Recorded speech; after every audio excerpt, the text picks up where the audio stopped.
Democratic आन्दलनखौ जों खालामथारगोनानो जों secretary अफिसखौबो जथेगोन। BTR एकर्डआ जाथिनि थाखाय मोजां एकर्ड नङा, एनडिएफबिनि थाखायबो मोजां एकर्ड नङा। बेयो जास्ट एनडिएफबिखौ फोजोबनानै दोननायनि मोनसे पेकेजसो। गिबियावनो बयनिसिमबो आंनि खुलुमनायखौ जासिहरबाय। लोगोसेनो आसा खालामो नोंथांमोन बयबो मोजाङै दङ आरो लोगोसेनो मिजिंथियो नोंथांमोना भिडिअखौ जोबजासिम नायगोन आरो भिडिअखौ नायनानै मा बुजिखो जोबथारनायाव कमेन्ट होगोन होननानै आरो लोगोसेयैनो चेनेलाव जुदि नोंथाङा गोदानै नुजाथि फैदोंब्ला एबा चेनेलखौ जुदि अनसायोब्ला साबस्क्राइब खालामनानै लाबानो जाबाय।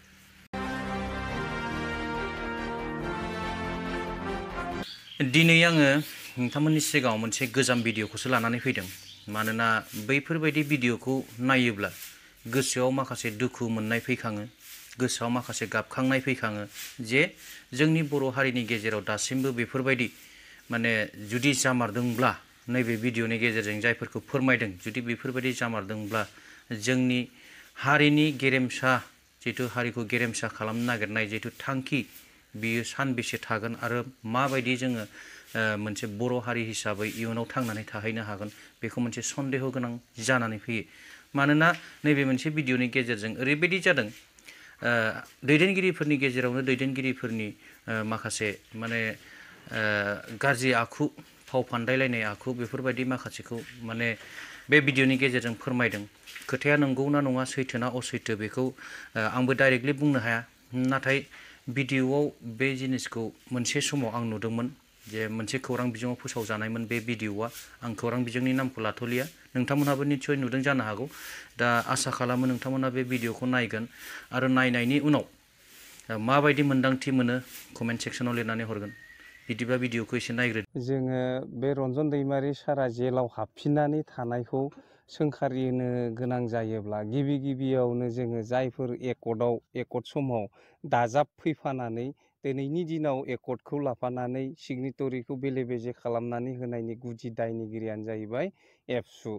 बे एबसुआव जेब्ला प्रमद बर' आफादगिरि जानानै दंमोन, गाव माने बिटिआरनि गाद्दिखौ लानो थाखायनो बियो बेखिनि प्लान पलिसिखौ खालामनानै रन्जन दैमारि सारखौ जेलाव सोफिननानै दोननाय खामानिखौ दिनैसिम मावखुमागासिनो दङ बियो।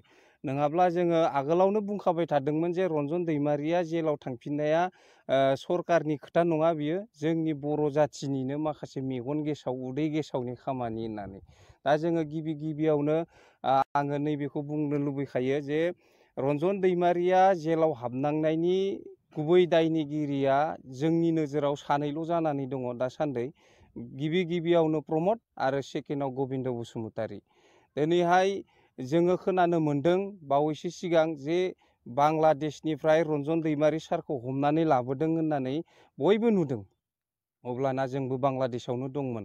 बै समावहाय एक्जेक्ट रिपर्टखौ सिबिआइनो होनाय मानसियानो गबिन्दखौ होननानै जोङो स्रोद खोनानो मोन्दों।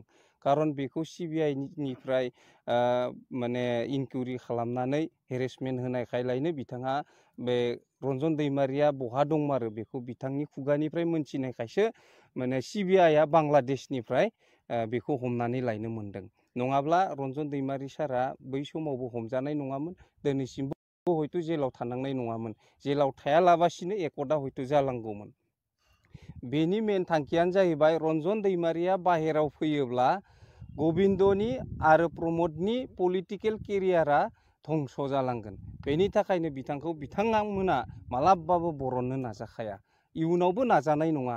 बुंनो हागौ दिनै रायजो राजाफोरनि दुखुखौ नुनानै जे जोङो बिनि सायाव इनिसियेटिभ लागोन, बिनि सायाव जों खामानि मावगोन होननानै।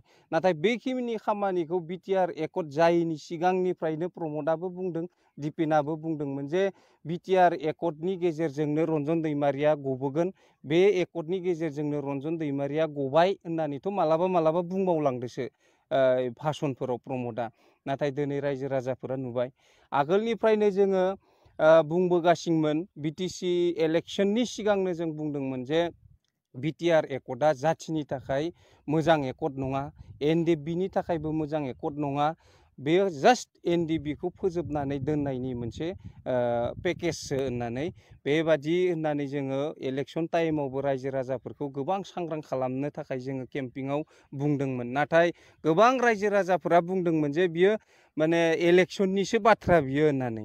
माबा मोनसे गरनैसो थाखा जानो लुबैनासो बुंनाय बाथ्रा होननानै आं जायफोर रायजो राजाफोरा दिनै बै समाव बेबादि बाथ्राखौ बुंदों नोंथांमोना दिनै सानना नायनाया मोजां जे जों मा बुंदोंमोन दिनै मा जाखो जों इलेक्सननि सिगां जि बाथ्राखौ बुंदोंमोन दिनै बे बाथ्राया रोखा रोखा नुजाबाय दा नोंथांमोना बेनि सायाव मा सानो मा बिजिरो नोंथांमोना बिजिरनानै नायदो बे आङो स्पेसियेलि बुंनो सानदों बै मा होनो बे बड'लेण्ड रादाब नामा बे बड'लेण्ड रादाबाथ' एखेबारे एन्टि एनडिएफबि बियो माने मोनसेबो एनडिएफबिनि मोजां रादाब फोसावा रन्जन दैमारिनिया मा हालोदाव जेलाव जाखो बेखौ रायजोफोरनो फोसाव मा जानानै दं बर' जाथिनि गेजेराव बेफोरखौ फोसाव खालि बे माने प्रमदनि माने निउस बै दिपेननि निउस बेल'जोंथ' रायजो राजाया सोलिया बेल'जोंथ' बर' जाथिया थांनानै थाया दा बेनिखायनो आङो गासैखौबो खावलायो जे जोंनि दुलाराय बर' रायजो राजाफोरा इयुनाव जुदि सान्तिखौनो लुबैबाय थादोंब्ला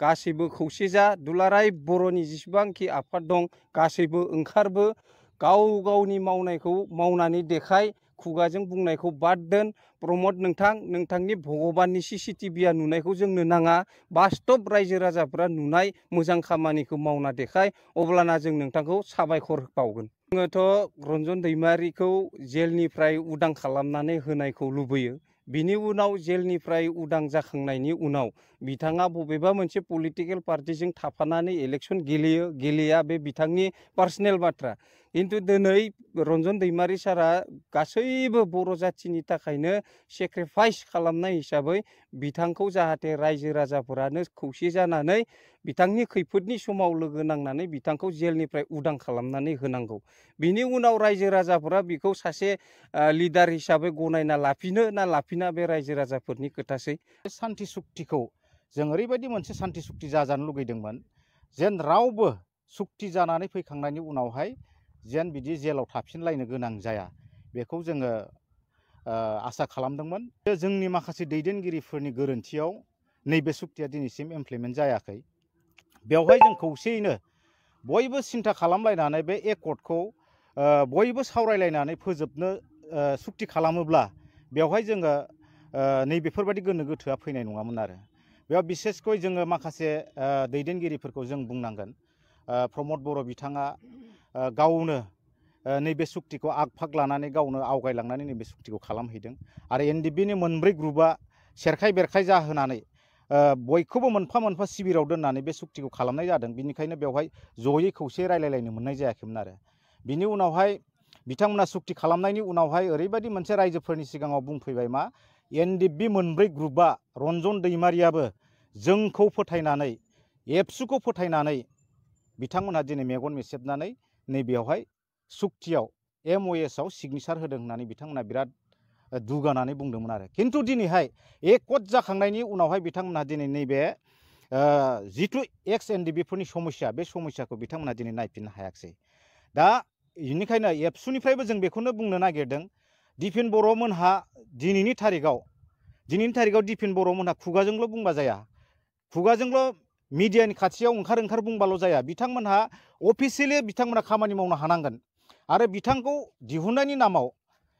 दिहुननायनि नामाव बिथांमोनहा बर'फोरनि माखासे दैदेनगिरिफोर आरो बे बिटिआर एकर्डनि माखासे सिगनेटरिफोर बिथांमोनखौ ज' खालामनानै बिथांमोनहा जुदि इस्सा खालामोब्ला राष्ट्रपतिनि खाथियाव थांनानै बिथांमोना आपिल खालामहैनो हायो दिनै बेखौ मानो मावाखै बिथाङा दिपेन बर' बिथाङा दिनै मात्र बेखौल' बुंदों मा माने जोङो रन्जन दैमारिखौ दिहुननो थाखाय जों खामानि मावगासिनो दङ बिदि निउसाव ओंखार बुंबाल'थ' जाया नङा होमबा बिथाङा जुदि बिथाङा एबसुनि आफादगिरि जानानै रन्जन दैमारि आरो बिथांजों थानाय माखासे दैदेनगिरिफोरखौ जुदि जेलनिफ्राय दिहुनमारनो गोसो दंथारोब्ला बिथाङा थाबैनो बै माखासे सिगनेटरिफोरखौ लानानै बिथाङानो लिड लानानै जेन राष्ट्रपतिनि खाथियाव थांनानै बेखौ आपिल खालामहैयो जों बेखौ लुबैयो आरो गभर्नमेन्टखौ जों बेखौनो सोंखारनो लुगैयो एक्सुवेलि बिटिआर गभर्नमेन्टआ रन्जन दैमारि बिथांखौ बिराद गियो आसाम गभर्नमेन्टआ रन्जन दैमारि बिथांखौ बिराद गियो बिथांखौ जेलनिफ्राय दिहुननानै लाबोयोब्ला बिथांमोना गावबा गाव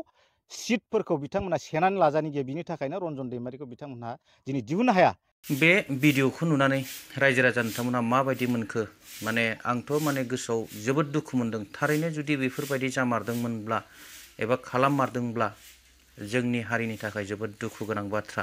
दिनै जाय बिथाङानाखि बिटिआर एकर्डनि माने नंगुबै सागानगिरि रन्जन दैमारि सार बिथाङा बेबायदि थगायजानानै जुदि बेबायदि एग्रिमेन्टखौ खालामनानै फिन जोबथेसालियाव थांनांलायनाय जिथु जाथाय बेयो जोबोद दुखु गोनां बाथ्रा।